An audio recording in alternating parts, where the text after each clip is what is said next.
नमस्कार, आप देख रहे हैं कुमाऊं जन संदेश। देश में लगातार हो रहे पेपर लीक और परीक्षा घोटालों को लेकर कांग्रेस सांसद और लोकसभा में नेता प्रतिपक्ष राहुल गांधी ने देहरादून में आयोजित छात्रों की गूंज कार्यक्रम में केंद्र सरकार पर जोरदार हमला बोला। अपने संबोधन के दौरान राहुल गांधी छात्रों और अभिभावकों के दिलों को छू गए। वह छात्रों की गूंज कार्यक्रम में कभी शिक्षक तो कभी अभिभावक की भूमिका में नजर आए।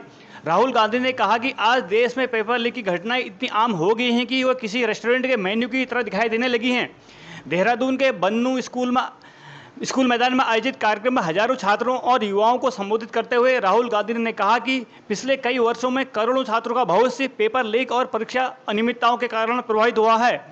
राहुल गांधी ने आरोप लगाया कि देश की शिक्षा व्यवस्था गंभीर संकट से गुजर रही है और मेहनत करने वाले छात्रों के सपनों के साथ खिलवाड़ किया जा रहा है। उन्होंने कहा कि यह केवल पेपर लीक नहीं बल्कि युवाओं के भविष्य की चोरी है।